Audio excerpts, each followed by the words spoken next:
And now, the Big D and Bubba Weekly Podcast. Big D Oh, wow. and Bubba, they have a show 5 days a week, but they don't get to say everything that's on their minds, so they have an extra one. Is this Gavin Adcock? Who is And that's how we get the podcast. Someone throw a beer at The me. podcast. The podcast. Yeah, that's how we get the podcast, y'all. That's how babies are born. The Big D Oh, keep going. Bubba Weekly Podcast. Oh. And we have a new gold. For God's sakes, don't do it. If you guys don't know what you're doing, don't do it. That guy was very, very adamant. We save that for pretty much everything now. Hey, welcome to it. We've got a special guest. Johnny Joey Jones is with us. Good to see you, brother. Yeah, thanks for having me. And brought in Clay Hedrick. Hedrick, am I saying that right? You got it, bud. Who is one of the first responders that's in, A subject of the book. the new book is called Behind the Badge. Johnny Joey Jones, Behind the Badge. From it's really smart. Joe Jones. No, I was to say that the Fox putting out, doing the whole book publishing. Yeah, it's one of those, like, It's smart. you know, in our building we have Wall Street Journal, New York Post. Well, HarperCollins is there too, which is owned by the larger company. So the division of HarperCollins, which is a big publisher that did most of the patriotic and kind of Fox News-ish books, kind of some of those folks came over. Now we have Fox News books, so it's in-house. Yeah, smart. And it is good. It's great. You got a built-in Yeah. audience who can That's buy right. all your books. We should do Big D and Bubba books, and it's all just coloring books. just no words. Just I did that first. I did a coloring book. Oh, did you Did you? really? Yeah, the complaint was I put too much words in it. What That do was the honest God's truth. what was your coloring book about? Me. It was years ago when I worked for Zach Brown. And Oh yeah, that's right. I forgot know, you did that. a lot of people don't know. Like the way I explain Zach Brown is everyone knows Batman, and I work for Bruce Wayne because if it could be a business, he wanted to do it. So he bought a comic book company, and they had this coloring book idea. And Zach's like, "We'll do it with Joey first and see what it looks like before you do it with me." And so we did a coloring book. Have you seen him lately? I haven't seen him. It's been a couple of years. He looks like he is on something. He is ripped. You know, Is he's he always really? had. Yeah. He's always been that. Like he had a CrossFit gym in the trailer that went on tour with him. He's always been in shape. He's just got those genes to where like he can be in shape or pudgy and kind of look the same. And now he's found his. Yeah. You know, he found something that helped His shred the dealer. He fat. found his Yeah. dealer. Is that what Yeah. you're trying to say? I think you just go to the pharmacy and get it now. Yeah, I think you just get over the counter. So, Tate, talk to us about this book, Behind the Badge. This is the latest from you. Is it all first responders in the book? Yeah, that's what's cool about it. And you know, a lot of people think first responders, they think fire and police, and there's a healthy amount of each. But there's a Maine game warden in there. I met in Maine in 2020 hunting moose, and he's the only Maine game warden to have to use his firearm in line of duty. He was a recovery diver for 10 years, and then had the most successful rescue dog in the Northeast. He was in the show Northwoods Law with the dog. Won a bunch of awards. Trained I her love himself. that show. I'm like, Yeah, I well, feel I like a mean- goober. I'm like, is anyone else watching this? But it's just me. I guess not. You know what's great about that show is you realize redneck is not a region. Dude, ain't that right? Right. Dude, man, but we'll We've go on. said that forever. Dude, we'll go into markets like we'll have a station pick up the show like in Long Island, New York, and people are never gonna work. It works all the time. Yep. Because people are just people. They're looking for authenticity, not accents. That's exactly right. But But the people in the book are awesome. Vince Vargas, he was in the show The Mayans. He's a good buddy of mine. He was an Army Ranger, and between the Army Rangers and acting, he was a Border Patrol search and rescue. They call it BORSTAR. It's like their special operations because if you're searching on the border, it's not easy. yeah. And so he was a medic for that, and he's of Hispanic descent. You know, he's Southern California, Mexican descent, doesn't speak Spanish, you know, like generic Mexican, Right. you know. Yeah, he's And, American. And he's a good friend of mine. We've known each other for over 10 years. And he just talks about, like, very proud of his country, very proud to do that job. Also has a kinship with the people they're out there rescuing. And a lot of them, you know, crossing the border illegally. And he just gives a really honest, non-political perspective on that you just can't get even where I work. Yeah. It's also humanizing too, because some of the Exactly. stories, I mean, he's telling you things you're not going to see on the news. That's exactly right. And, the passion that comes out in each of these people in the book. I mean, Clay is the first chapter. And we had to rearrange his chapter a little bit when he made him the first chapter because a story he told in vivid detail, we were afraid that detail with that story as the first thing you read might turn people away from the book. And you can kind of ease people into that. And so we moved his chapter around a little bit, but put him as the first because he really hits to the heart of the issue, which is the trauma that these men and women endure and how and why do they keep doing it. Like, that's what I want people to walk away from is with the military, we have this appreciation for military because we don't live on the base and we don't go to war with them. And that unknown is easier to appreciate than somebody that lives next door to you. Your kids go to school together. And for all intents and purposes, they just do a 9 to 5 in your life. You're not thinking about what they're doing on that 9 to 5 and what they see. And even we talked about this earlier. The craziest part about it is their war zone, their battlefield is their hometown. For a lot of them, where they grew up. So even if it's not people, if it's a building that's burning down, that's the school I went to. That's the, There's a connection. there's that emotional connection to everything. And the thing is, they see the worst things that happen to us, and they see the worst things we do to each other. And for some reason, they still think we're worth it. Apologize. I'll give you a better introduction. Johnny Joe Jones. By the way, is this your 15th anniversry? You're alive day. So he Marine Corps Staff Sergeant, Explosion Tech. What do you call him? EOD, Explosives Ordnance. You throw those words in there, it don't make sense. Man. I don't know people. Bomb. He was the bomb tech. Now you're just the bomb. There we go. Something like that. I had a messed up your blast. line. Yeah, Had a blast. yeah. So he lost both of his legs above the knee, and Because I don't half-ass anything. That's right. You should. Can we just submit these to you? If I come up with one, do I just text you and go, "Hey," and we're all cool. Hey, I thought of another good legless Well, joke. the funny thing is whenever we walked in, he was like, I went to shake his hand. He's like, oh, no hugs. And I'm like, dude, you got taller. And he's like, no, I don't think so. But like, then we started talking like a little bit off about that. And it's like, that's the craziest thing to me because you could literally go taller or shorter in the matter of minutes. Yeah, I've got a couple of Allen screws, hex screws that I can loosen up, push my legs up and down, make them shorter or taller. It doesn't help me because basically I'll start falling everywhere. It throws off your center of gravity. And that's the thing is like all of us are a little bit out of proportion. I mean, somebody like Michael Phelps, you can see it, but all of us are a little bit out of proportion. So when, it may be that my legs need to be a half inch shorter than they used to be for my hips to function optimally. So they do all that? Do they test all that? You do it, kind of bracket it in. So you try put it. everything together. You put yourself at about where you were, and you take off walking. If you're scrubbing your toe, they're going to shorten you. If you're kicking too much, they're going to lengthen you. And Do they have any new technology that's coming out? yeah, the main thing right now is called osteointegration, where they open up the end of your leg and they hammer a piece of metal into your femur, and then your skin grows back around it. And then you attach your prosthetic to that instead of this socket that you put your residual leg down into, which is what I wear. And so, like, for the rest of your life, you've got these pieces of metal, these anchors coming out of your leg, and that's what your prosthetic latches onto. And it's been you gonna do around that for a better? while. The guys that have done it lately swear by it. 10 years ago, when it first came out, Oh, yeah. it was a really lengthy process, and I'm like, I'm good. Yeah. Will you do it? Probably not. I don't know.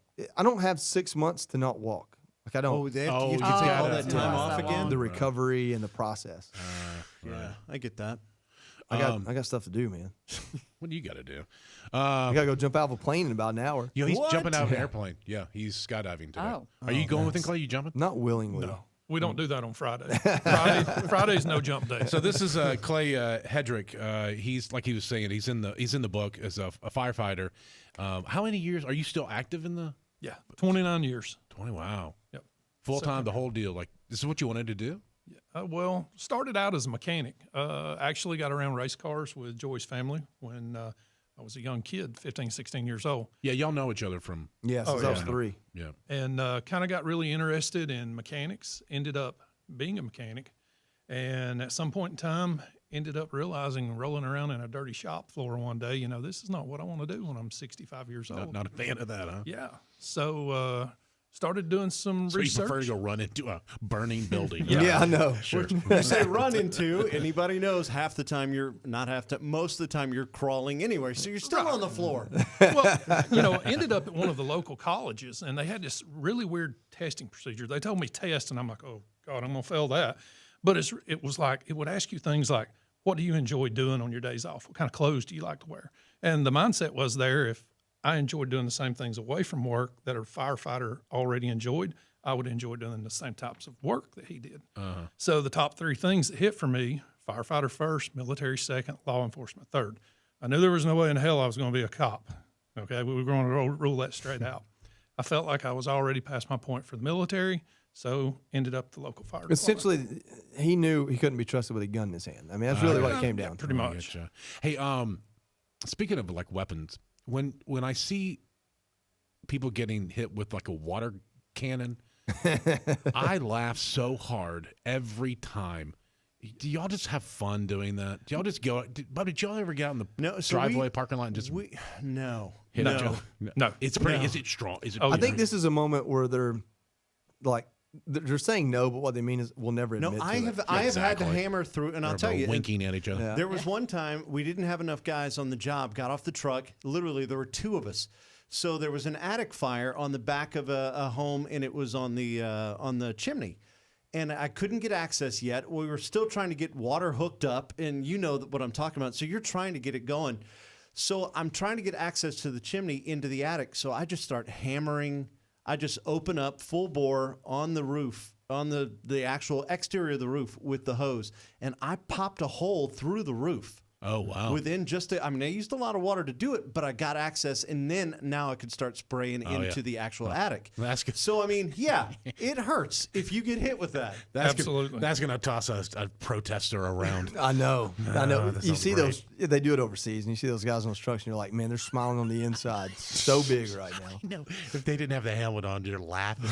Well, I mean, you don't think about it. Most of the water that we're using on hand lines is coming out of the nozzles 150, 160 psi, and we're talking about water's a little over 8 pounds per gallon. Oh, you're So- right.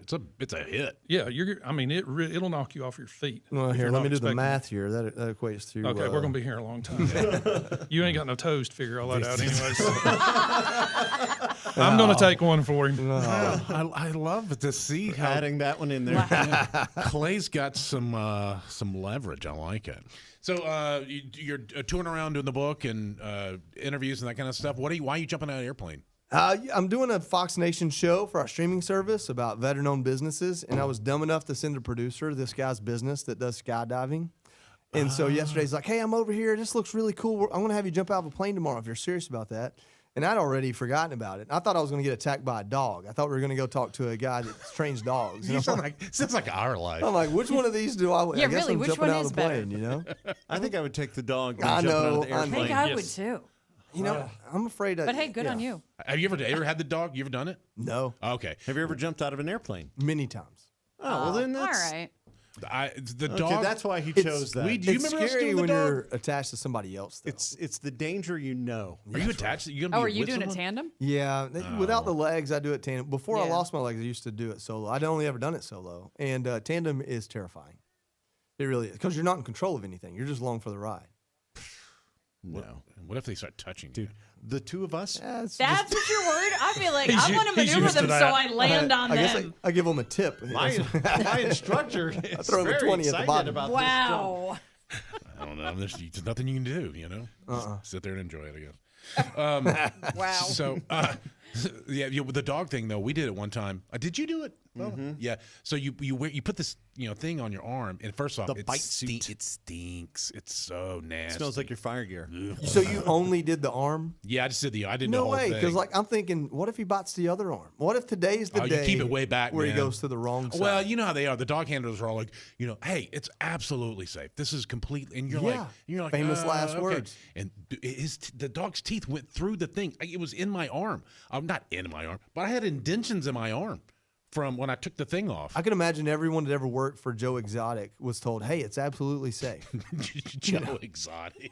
And then next thing you know, they're mauled by a tiger. I'm just saying. Is he Whatever still happened in to the jail? lady? What with the lady who had the big cat thing? Karen Did they ever find her Carol husband? Baskin. Carol Baskin. Yeah, Yeah, remember her She's husband? the Yeah, real her villain. husband. They were like, he might have been thrown out of an airplane over the Gulf No, of America. that man literally flew under the radar, and either it was drug people that killed him or he crashed his plane under the radar. Yep. That's it. Carol did not kill him. I think he ended up as cat food. You think so? Yeah, because that's what they said. And like, isn't it weird? Like they were saying that if a tiger eats you, it like dissolves everything.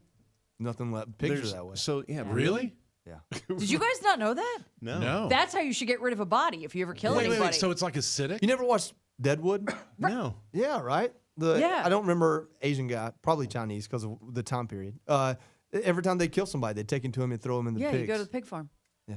And, Yeah. and they would eat all of it, the Pigs bones eat and everything. Yeah, everything. And there's no trace of the body. Yeah, there was right. some woman back in the 1800s who like went through husbands, and that's how she got rid of all her husbands. I wonder She if would that's put the an one ad in out. the Haunted Mansion ride. I wonder if that's what that's based off of. Wow. I didn't know that. Hey, how are you? You still liking it over at Fox? Yeah, man. So they don't like me enough to make me a host, but I'm a fill-in host. It's like a couple I days see a you week. on all the time. No, it's a great job. I live in Georgia, so I'm not going to move up there. It's a great job, man. I get to fill in for some of the biggest stars on TV and take their seat for a day on the 5, Fox and Friends. Sometimes it's opinion, sometimes it's just telling people what's going on. I don't know how. Like you'll get on there and you have a take on something, and that later that day or something I'll see you on X, Twitter, and it's just people are like they take things so serious. Yeah. They think this is their entire life is tax reform or whatever. Yeah. Dang, really? I don't know how you do it. Oh, you know what? Most of those people, if they're saying mean things, it's their own insecurity coming out. It has nothing to do with me. So if they're saying mean things, you just kind of kill them with kindness, a little bit of Joey, they're coming to you talking sarcasm. about like you don't have legs and stuff. Yeah, I'm like, well, well- why would you wear your Jewish women? I'm like, dude, he doesn't have legs. Yeah, they're doing like personal attacks. I just don't Let get me tell you that. this. So I used to wear only shorts with my suits because there's a valve right at about the knee that I have to access in order to like adjust my legs. And sitting on the couch for 4 hours, I have to go adjust my legs. So I just wear shorts so I can do that easy. Well, when you sit down on that couch, the shorts ride up and like it's nothing but legs and a suit coat. And so people used to complain all the time. I know you have robot legs. You don't have to show them off. Like, why do you always need to show your legs off? Why won't you wear pants? So finally, it really was less to do with that and more to do with just like I didn't like how it looked because you couldn't even tell shorts were there sometimes. So I put pants on and started wearing suit pants. The very first day I wore a full suit, the very first comment was, "You need to find a different tailor. Your arms are too tight." What? So they're always going to find something. That's no it, matter man. what. You can't worry about that. You know, what about this is kind of an interesting thing. What if you have pants made with an access port? Yeah, here's the thing. By the time you get that done, like they're worn, it's not worth it. Like I'm all about, I've reached a point in my life where it's all about simplicity. If I can order it online or buy it off the shelf and wear it, I'm good to go. Like it's simple. Yeah. If you walk around the Fox set, you might see me drop trowel from time to time, but it's for medical reasons. It's for medical reasons. So Clay, when you're the first chapter in the book, in this new book, were you kind of sit down and you guys just talked it out, or was it kind of surprised, or there's some things that you didn't think were going to be in there? No, I kind of knew what was going to be in it, and I think a lot of it stemmed from conversations that me and Joey had through the years. Just going on hunting trips and things. We would just talk about different things that had happened at work, and when he got the idea of the book and stuff, he kind of put these ideas together for me. And then once he kind of got me a start, then I just kind of led with how I felt about it, where it went from there. So, a lot of it's, like I said, was me decompressing, going on hunting trips with Joey and passing the time going down the road. And he's the one coming up with the idea to put all this together. Yeah. What's really cool about the book, with just about all 9 of them, all the ones that I've talked to after the fact a lot, they all said that, it was almost like a therapy session. It's like after they were done, it's like, man, I haven't thought about that in 10 years, but it did bother me, and now it's off my chest kind of thing. Yeah. And that was really cool. And I mean, even at the fire department teaching, I tell everybody all the time, I do our basically our medical training at the fire department. And I told them, listen, me getting up here and talking to you about mental issues, PTSD, depression, anxiety, the things that broke me in this job. I said, for one, I'm educating you, and for two, it's helping me more than it is you by letting me get that off my chest, because it's like the more people I tell, the more weight that's lifted off of me. Yeah. So it's kind of a double-edged sword there. Right, So anytime I get a chance to stand in front of people, of course, I don't talk as good as Joey does, but I do my best with some of them. I actually prefer you. I knew that was coming. Well, I was just gonna say, because Big D's heard me talk about it back in the day whenever I was active, was, you know, after the event, after action, you go back to the firehouse, you clean off your gear, whatever, then you go sit around that table. And there was something special about that spot, man, because everybody would start to have the uncomfortable conversations, and you just kind of were able to work through things. And, you know, sometimes they would say, hey, you know, maybe you need to actually talk to somebody else too, if something was really bad. And we had counselors, you know, on call that we could deal with in really bad situations, but just being able to sit there with the guys that you serve with and, you know, hash it out around that table was priceless. Absolutely. You know, they say that the World War II veterans, I mean, you think about it, we weren't a superpower before World War II, and we didn't have the planes then that we do now, which might be a bad thing considering they fall out, you know, there's a lot going on with our planes these days. But most of those guys came back on a ship for 30 days, and they spent 30 days talking, no other distractions, living on a boat for 30 days to get back from Europe. And then they came back and built this country into a superpower. I mean, literally, those are the men and women that built this country. And so Vietnam, Korea, even some of the other wars, the veterans struggled, it seemed like, more than our World War II veterans. And that's the at least the mental health world believes that was the key. My generation, I mean, I got blown up on the 6th, and I was in D.C. on the 10th, right? There was no decompression whatsoever. It's 4 days, and I was awake for 2 of them, and I'm back, and I'm around my family. There's no opportunity to, like, decompress, talk, and get it off my chest. And so I think that the shorter that time period got, the less conversations that organically happened, the harder it's been for people to kind of rebound mentally. Yeah, good point. I didn't think about that. Clay's kind of famous, though, real quick. So there's a photographer in our hometown came up to Clay. He's like, hey, I want to do some action shots of first responders doing their job. So he sets up this whole, like, sparks going in the background, has Clay in his turnout gear, and Clay's reaching his hand out, and he takes a picture of him and like takes it in the computer and like fixes it up and publishes it. So come to find out, somebody in, like, was it England or Scotland, ended up getting this picture tattooed on him. What? Yeah.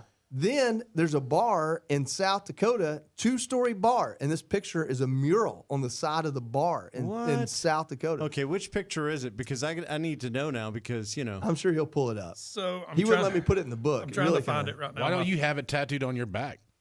Yeah. Me or Joey? You. Because I'm not having a tattoo of myself Have tattooed you on me. ever been in a... Do it and make it taller. Do a tattoo of the tattoo on the guy's leg. So it's like his arm or his arm tattooed on your back with your face on his arm. Sorry, my phone is going crazy. Lord help. Yeah, you just started on... There it is. Here we go. right. We're Cadillacing now. All right, let's see. So is this the... this is the photo. Oh, And wow, it was that's done really by cool. a guy by the name of Brandon K. Wood. Oh, I've seen that picture. And he Yeah, made a here, hold it calendar. up to the little camera too. That one. Yeah, He Bubba made has a a- tattoo of that. Yeah. He made a calendar called Not All Wear Capes. And of course, when this guy approached me about it, I'm sorry, I didn't show you over there. When this guy approached me about it, here's this hippie kid just come out of college, piercings, all this kind of stuff in his face, and I'm scared to death of him. I'm like, listen, dude, you can get me in a lot of trouble by pictures, okay? Yeah. So Pete I kind of, Peachers. yeah, I kind of threatened him. Peachers. Where the heck are you from? Peachers. Where you- Peachers. Where you from? Pictures. I'm from right where Joey's from. Oh, you from Georgia too? Okay. Dalton, Georgia. That makes sense. Pictures. Carpet capital. Peachers. Pictures. Anyways, he come up with that, did all the computer enhancement on it. It really got a lot of traction. This thing ended up everywhere. Of course, I signed all my rights away when Oh we yeah, done it. yeah, that's great. And That'd be weird to walk up to some dude. Hey, you got my face on your arm. You owe me a beer every time I see you. Like, every time. Every single time. so normally anytime I get around anybody, somebody always points that out. That, okay, he's famous. It's a pretty good one though. Have you ever been in a fireman calendar That one. That was a calendar. Oh, that was a calendar? He means like with your shirt off. Yeah, I raising meant money like for the- The poor calendar kids. that I That's would what buy. No. Yeah, that's exactly what I meant. No. You didn't ever do the sexy firefighter thing? No. He's never been a sexy firefighter. I mean, you got Do you guys find that women that there's a it's a thing? Absolutely. Absolutely. Yeah. It's Yeah. we call them badge bunnies. And I mean, I love that. off the rails. When I tell you, a friend of mine sent me a reel this morning, and it was like, "Oh, I've set fire to my garage 3 times this week," and it's just firefighters outside the house. Like that's a thing. Oh, but man, you know, that's you so have it funny. for the guys in the military, of course, cops, firefighters. Did you guys do all the open Makes me houses wonder and what- things? When you do the open house, you can tell who the cute firefighters are because they have a crowd around them them. all the time. Well, remember the first Bachelor was a firefighter Oh, out yeah, of he Vail, was. Colorado. Yeah. I met him and his wife not long I ago. remember one time we had to do, it was here in town, Bob and I had to host, it was like a home show, like, hey, renovations. Yeah. It's at the convention center. And they're like, hey, they got a fireman show. And I wasn't real sure what it was. And we got out there, handed us the thing. And they're like, oh, We're the wow. hosts. We're the host of these firemen. Are just going to walk out and women are just going to go, "Meh," and throw money. Like, we looked like the before and after. It was bad. We get them all the time. That'll come in the station and they'll be like, What? Oh, I want to show little Johnny the fire truck. Mm-hmm. And then she starts telling you about how she just went through a divorce. And I mean, it's Hold on, I gotta start taking notes. you can see her. She's looking around the department. She's like meat shopping. It looks like, yep, that's a ribeye. That's a steak. Of course, now I'm over here in the pork loin section. Okay. Yeah. You're funny. I like that. I like this. All right, so you can get this book anywhere. It's available all over the place. Walmart, Amazon, Borders. Is that a thing? What are you talking about? You talking about Books A Million Books or A Barnes Million. and Noble? Yeah. I don't know the others. Well, I haven't been in. I used to when it was Barnes and Noble, I guess the first one, where I walked in and I was like, wow, this is really kind of cool. I don't read, but it made me feel smarter. You know, like sometimes being at an airport makes you kind of feel like you're a businessman. Well-traveled. Yeah. And you like want to I'm gonna get here. But I went in there and I was just like, oh, I love it. And I haven't been in Barnes and Noble in a long Yeah, time. they say It's all online. They now. used to have a music section that you used to Yep. go and you could listen. They had headphones. You could Oh, listen to yeah. the songs. And Yep. so I would go and pretend I was going to the bookstore, but I would go check out music. Yeah, that's right. I did read the book, so you can get it on Audible or Did you know, do an that's Audible cool. book? Is there an audio version? audio version. I read the whole thing. Okay. Wow. Yeah, you you know can tell. Carson does that. When I did like Clay's chapter, I leaned into the accent. No, and some of the other guys, I leaned back out. You know. So. Oh, that's smart. I'm getting ready to lean him off his stool over here. I got a black So, Labrador Retriever again, puppy. The book is Behind the Badge. It's good for obviously anybody who is in first responding. I've almost said the industry, but it really, I mean, I guess I know it what you- is. yeah, I know what you mean. But also for those who are just curious about it. I talked to a kid the other day. He called and his mom sent him to me. He was 18 years old, wanted to know if he should go into firefighting. He's like, I've always wanted. I'm like, dude, man, first of all, number one thing nobody will ever tell you, it's fun as hell. Yes, I mean, you were talking about why people go back to it. Because every day is different. Every time there's a call, it's different. There's no 2 days alike. There's no 2 calls alike. There's no 2 heart attacks alike. No 2 strokes alike. No 2 nothing alike. It's a great career for somebody who wants things to be different, who doesn't want to be stuck in a rut, who doesn't want to be, in a routine. Granted, you do have to have certain things. You're going to have to train your butt off. You're going to have to be very involved. But it is, firefighting, and I would assume police work as well. Same thing. Obviously, any of the medical, EMT, paramedics, all that. You're going to see different stuff every single day. Good stuff, bad stuff, sad stuff, funny stuff. But you're going to see the stuff. And you're going to be amazed at how much stuff is happening in your neighborhood every day. Yeah. Yeah, well said. It's good to see you guys. Yeah, thanks for having us. Congrats on the book. Thanks for the challenge going. Do you know they had a challenge going for the book? What? This is for I thought it was just a regular. That looks like Band of Brothers. It does. You need Clay needs to get a challenge coin with that picture of him. I know. I could. He wouldn't let me put it in the book. I wanted to put it second page in the book was that picture. But All right, before we get going, Oh yeah. oh, thank you. there you go. Look That's at that. awesome. You give him one of our Thank you, sir. Truth, Big D and Bubba justice, and bacon. and Bacon. One of our challenge coins. Oh, thank you. Of course. So, Read Carson's which challenge one's bacon? I thought he was showing me Big D and Bubba's. I'm like, trust me, I've seen it. Not that impressive. It looks bigger in pictures. The book is called Behind the Badge. Johnny, Joey Jones, and Clay. Thanks. Nice to meet you, man. Thank you all. Absolutely. Thanks for having me. Say what you guys want to hear a great song? Yeah. You're getting it right now. Great song. Because it means we're done. This was the podcast, But now it's over. but that's okay because you can listen to the regular show on the radio every day. It was the Big D and Bubba Weekly Podcast. For God's sakes, The don't Big do D it. and Bubba Weekly Podcast. The Big D and Bubba Weekly Podcast. The Big D and Bubba Weekly Podcast. Thank you, boys.